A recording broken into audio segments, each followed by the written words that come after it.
Weapons, directed by Zach Cregger, stars Julia Gardner, Josh Brolin, Alden Aldrich, Benedict Wong, and many others, and it tells the story of 17 children disappearing from one classroom in a small town. This was one of the most anticipated movies of the summer for most people. I feel like we all saw that trailer and got really scared and really nervous for what Zach Cregger had in store for us. He burst onto the scene a couple of years ago with Barbarian. Barbarian was such a lightning in a bottle experience, with being so unpredictable and so crazy and all over the place, that we were all naturally going to look forward to whatever Zach Cregger was doing next, just to see how crazier he would get. Then, once all of the buzz started coming out about Weapons, it made it even more clear that I had to go run to the theater and see this movie, just because, again, of how scary and how unpredictable it promised to be. Zach Cregger really made good on that promise, because Weapons is one of the most unpredictable and wild horror films I've seen in quite some time. It's not necessarily this white-knuckled scare fest that I thought it was going to be, but what it ends up delivering us is something so strange and so absurd that it makes a lot more sense that it went down this direction.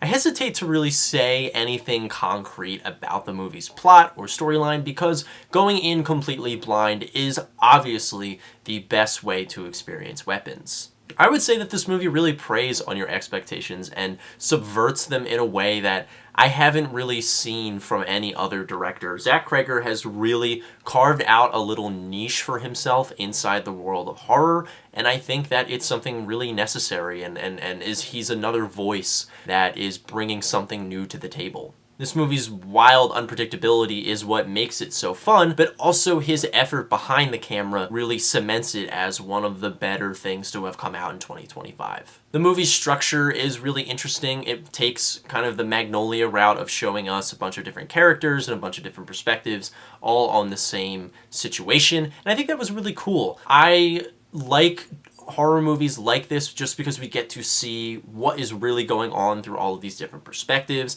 and I think it makes it that even scarier and that even harder to understand how all of these characters got here. Weapons really relies on a domino effect of bad things happening in order for these sequence of events to go exactly as they were planned by the perpetrators. Once again, I don't want to say too much just because I don't want to give anything away, but it is really interesting to follow. Like I was saying earlier, I think Zach Cregger really has a distinct voice behind the camera. You can really see his direction and his vision seeping through each frame of this film. And I was even surprised by how much great cinematography we're getting here. There's a lot of different shots, again, I don't want to spoil them, that really, I was left almost floored. It also feels like the entire cast was on the same page with each other. Julia Gardner really gives a great performance. I actually think this is probably her breakout performance to this point, even though, you know, she's been acting for quite some time. This is really her star making, like, wow, this is Julia Gardner's movie. We also get to see Josh Brolin outside the context of a franchise for the first time in I don't know how long,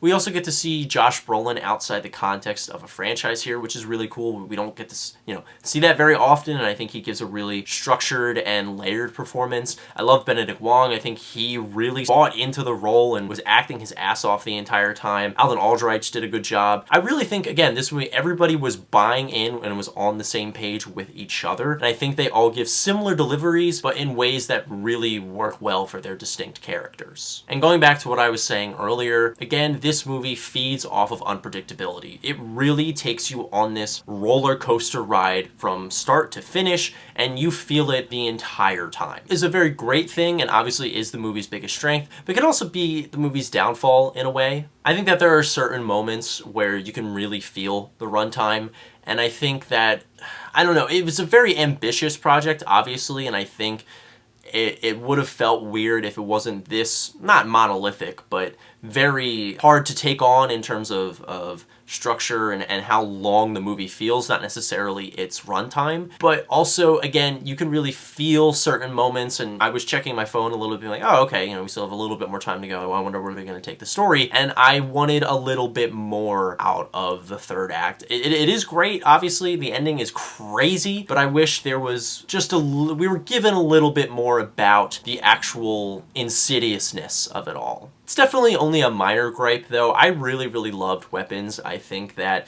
it brought something to the table that hasn't been really involved in horror in a little bit. It's why Zach Cregger's movies get so popular, and it's because everyone wants to go see a horror film like this. They want to be shocked, they want to be subverted, they want to be taken on this ride.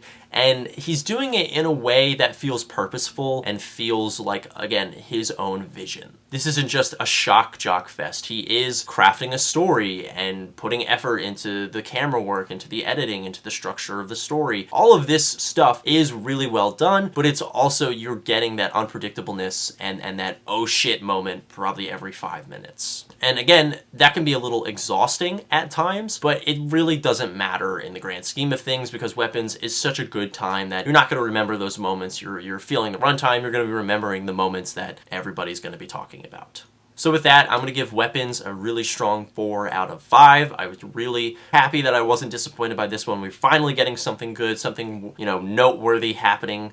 You guys have known it's kind of been a struggle as of late. It's been really just a bunch of mediocrity, and we're finally getting something that delivers on what I thought it was going to be. Sorry for the, you know, kind of little break I took there. It's been a couple days since I posted anything just because I've been pretty busy, went on vacation with the family, yada, yada, yada.